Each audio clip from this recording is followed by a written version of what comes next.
এগৰাকী নাৰীৰ জীৱনৰ ঘাত প্ৰতিঘাতৰ কাহিনীৰে কোন মোৰ আপোন। এনেকৈ ভাগে এনে সপোন, এনেকৈ চিগে এনে বান্ধোন। কোনে ক'ব মোক আজি গোপনে কাষলে আহি, কোনে ক'ব বাৰু কোন মোৰ আপোন।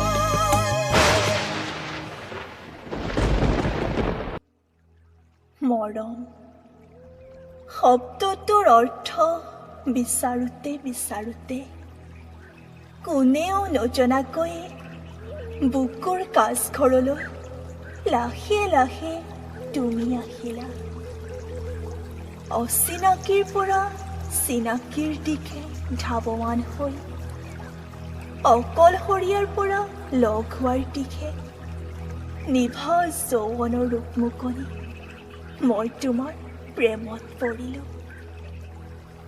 সৰুৰে পৰা মৰম কি বুজি নোপোৱা ছোৱালীজনী মৰম কি শিকালা, কিন্তু তুমি তাৰ পৰিৱৰ্তে মোৰ পৰা ল'লা গাভৰু জীৱনৰ তৃপ্তি।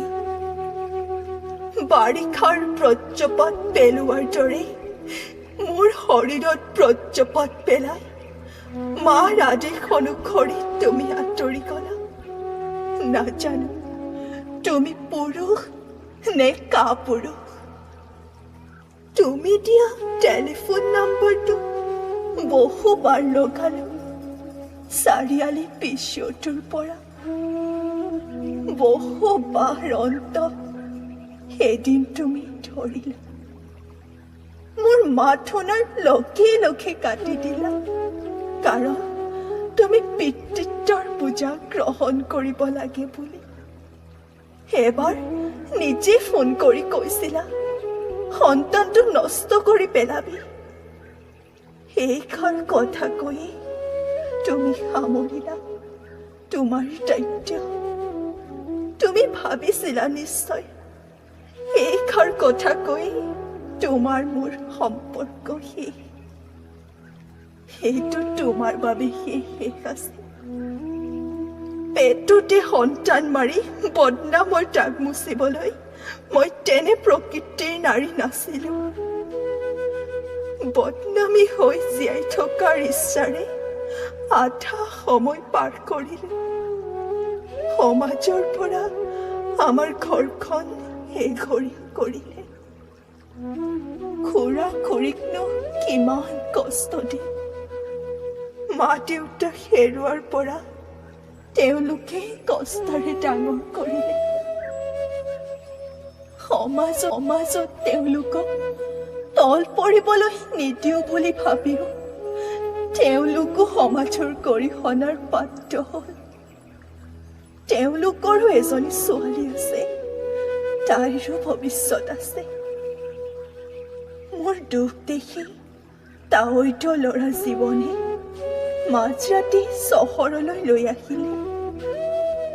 সমাজে তাকে মোৰ কাল ৰাতি অমাৱস্যা বুলি ধৰি ল'লে। মোৰ লগতে তাৱৈতৰ ঘৰখনো এঘৰীয়া হ'ল। কিন্তু তুমি তোমাৰ ঘৰ পৰিয়াল মুখা পিন্ধা সমাজৰ ভদ্ৰলোক হৈ থাকিলা। 2 মাহৰ পাছতে পুৱাৰ সূৰুজে মেলাৰ দৰে মোৰ জীৱনলৈ এহাল জাৰজ সন্তান আহিল। দিন হাজিৰা টকাৰে পোহপাল দিয়া বেচেৰা জীৱনটোৱে সংসাৰৰ দায়িত্ব নোলোৱাকৈ তাৰ দায়িত্ববাহী।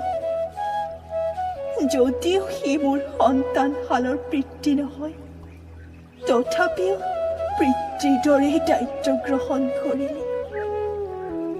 ল'ৰা ছোৱালী দুটাৰ নাম ৰাখিলো ৰাজা ৰাণী। এদিন হঠাৎ কাল অমানিশা নামি আহিল মোৰ জীৱনলৈ।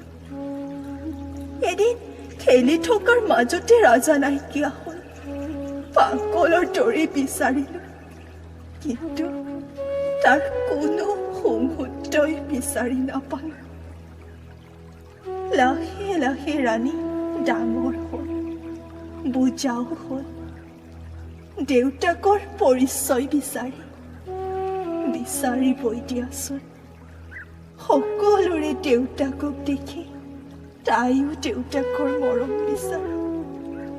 যেনে তেনে ফুচুলাই ৰাখোঁ। তেনেদৰে এদিন সাধাৰণ কথা এটাত লাগি জীৱন আঁতৰি গ'ল, যি আছিল মোক জীয়াই থকাৰ প্ৰেৰণা দিয়াৰ উৎস। তাই দিয়া মিছা আশাবোৰ দেখি শুনি তাই মোৰ প্ৰতি জেদ।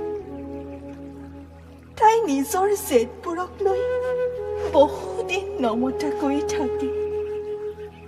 কিমাননো তাইক দুখ দিম, তাইৰ দুখবোৰ দেখি সহিব নোৱাৰো। কেতিয়াবা ভয় লাগে তাই মোৰে জীৱনৰ কলংকৃত অধ্যায় জানি আঁতৰি যায় বুলি। সকলো ভয় শংকা পাহৰি অৱশেষত সেই অতীতৰ স্মৃতিবোৰ লুটিয়াই জীৱনত যুঁজি অহা ঘাট প্ৰতিঘাতৰ কথাবোৰ ক'বলৈ আজিৰ পৰা 30টা বসন্তৰ কাহিনীলৈ শুকা কাগজ পৃষ্ঠাত কলমৰ নীলা চিয়াহীৰে এখন উপন্যাস আকাৰে লিখা ইচ্ছাৰে দাগ মাৰিলো কোন এনেকৈ ভাগে এনে সপোন, এনেকৈ ছিগে